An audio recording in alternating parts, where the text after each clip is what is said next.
Hello and welcome. आप सभी लोगों का बहुत बहुत स्वागत। माय नेम इज़ विजय। दोस्तों, ये पाठशाला चैनल पे आप 12th की 2022 के हिसाब से नई सीरीज़ के हिसाब से कंटेंट वॉच आउट कर रहे हैं। ये लेक्चर सीरीज़ जो है दोस्तों, अब आप सभी लोगों के लिए 2022 के हिसाब से आ रही है।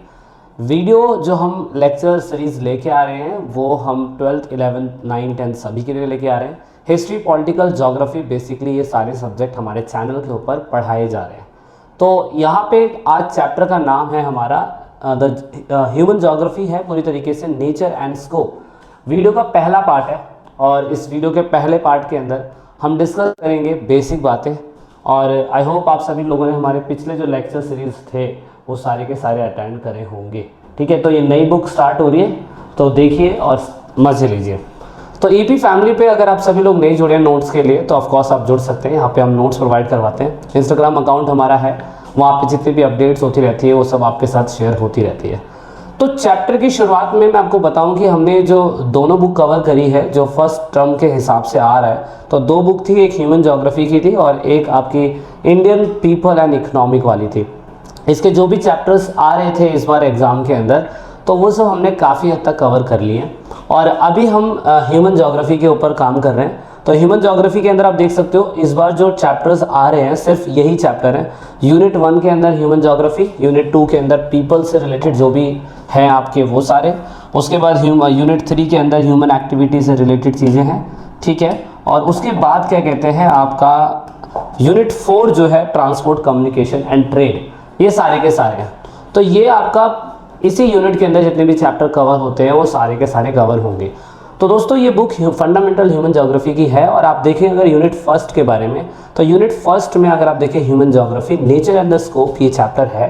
और उसके बाद जो यूनिट 2 होगी पीपल वाली, तो उसके अंदर वर्ल्ड पॉपुलेशन है, पॉपुलेशन चेंज है, ह्यूमन डेवलपमेंट है, ये सारा यूनिट 2 के अंदर आता है। तो यूनिट 1 इस हिसाब से देखा जाए तो इस बार टर्म के अंदर आ रहा है और ऑफकोर्स इससे बहुत सारे क्वेश्चंस पूछे जा सकते हैं। तो चैप्टर की शुरुआत कुछ यहाँ से होती है कि आपको इस तथ्य का पहले से बोध होगा कि एक विषय के रूप में भूगोल का मुख्य सरोकार पृथ्वी को मानव के घर के रूप में समझाना और उन सभी तत्वों का अध्ययन करना है जिन्होंने मानव को पोषित किया है।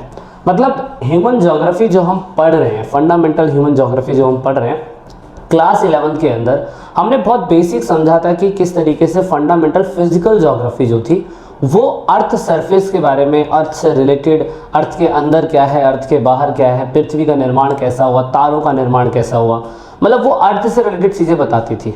लेकिन फंडामेंटल ह्यूमन ज्योग्राफी के अंदर हम ये जानने की कोशिश करेंगे कि हमें पता है कि भूगोल का सरोकार यानी कि भूगोल का रिलेशन पृथ्वी का और मानव के बीच में अध्ययन करना, या हम लोग जो उस पर रह रहे हैं, हम जिस अर्थ पे रह रहे हैं उस अर्थ में और एक ह्यूमन में क्या एक, मैं कह सकता हूँ, एक रिलेशनशिप है, वो हमें इस चैप्टर के अंदर जानने को मिलेगा। तो बेसिकली इसमें हम बहुत सारे तर्क वितर्क करेंगे, डिबेट एंड डिस्कशन करेंगे और जैसे जैसे चैप्टर आगे बढ़ता चला जाएगा हम और डीपली इसको एनालाइज करते चले जाएंगे। सो हमने पहले भी ये समझा था कि ज्योग्राफी सब्जेक्ट तो है, पर ज्योग्राफी के अंदर हमेशा ड्यूलिज्म हमें देखने को मिलता है। ड्यूलिज्म मतलब हम ज्योग्राफी को हर सिनेरियो से कवर करते हैं।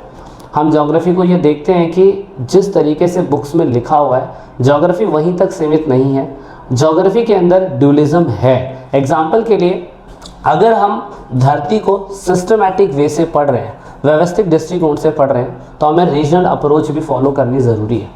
और ये चीज़ हमने 11th क्लास में बहुत ही बखूबी तरीके से करी थी और उसके अंदर बहुत अच्छी तरीके से बहुत सारे जो ज्योग्राफिकर थे उन्होंने बताया था कि असल में आपको ज्योग्राफी की स्टडी करनी है तो ज्योग्राफी का नेचर कैसा होना चाहिए, मतलब उसमें कितने सब्जेक्ट आते हैं, क्या क्या आता है, वो सब इसके अंदर डिस्कस हो रहा था। और 11th में हमने काफ़ी कुछ डिस्कस कर लिया था। तो ज्योग्राफी ड्यूलिज्म सब्जेक्ट के रूप में, एग्जाम्पल के लिए अगर मैं आपको बताने की कोशिश करूँ तो फिजिकल ज्योग्राफी के अंदर हम जानते हैं कि उसमें एनवायरनमेंट कैसा है।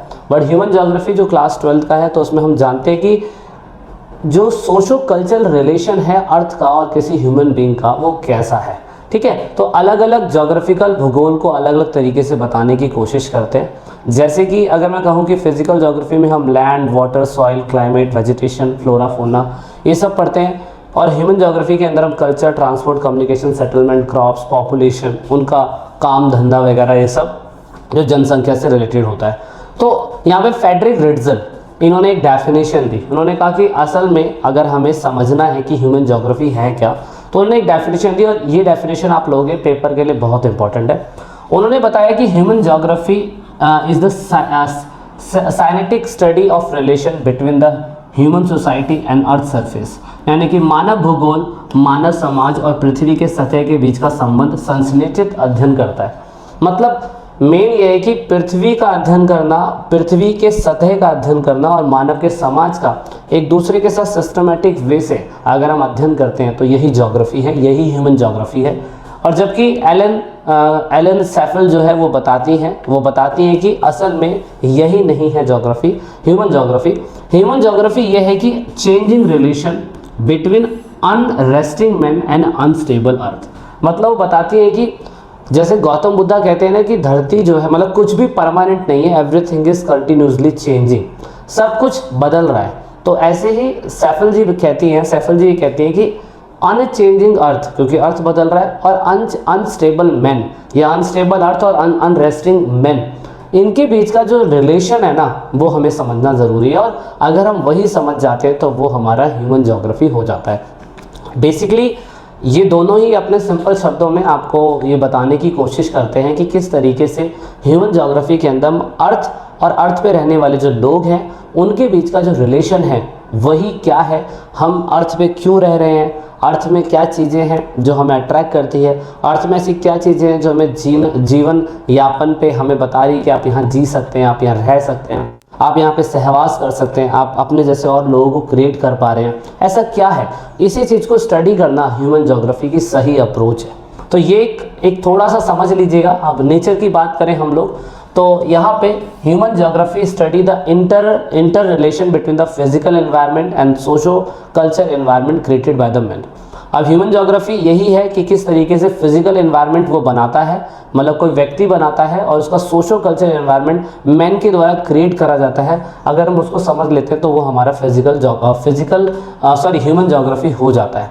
ठीक है, तो फिजिकली एनवायरनमेंट तो हम लोगों ने बनाया। अगर आप देखें अर्थ सरफेस के ऊपर जो ज़मीन हमें मिली, जो हमने पूरा यूनिवर्स हमने क्रिएट नहीं करा। 11वीं क्लास में पढ़ा था कि कई अरब साल लगे थे इसको बनने में। पहले गर्म था, फिर ये ठंडा हुआ, ठंडा होने के बाद यहाँ पे लिथोस्फीयर, एटमॉस्फेयर, हाइड्रोस्फीयर आया, ये सब आया।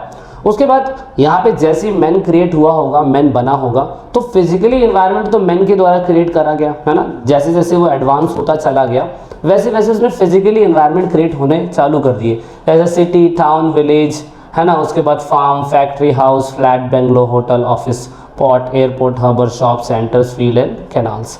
तो ये सारी चीज़ें फिजिकल इन्वायरमेंट है, ये हमने बनाया है।